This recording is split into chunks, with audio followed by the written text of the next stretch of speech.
yolk in one bowl. We put the egg white in another bowl.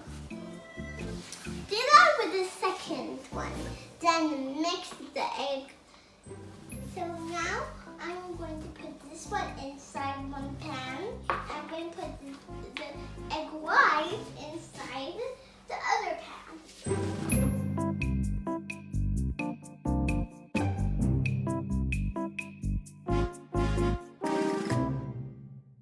So now my egg white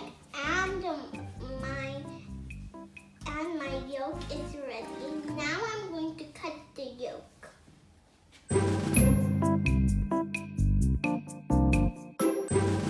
Now we're going to place the yolk on top of the egg white. I put the yolk on top of the white.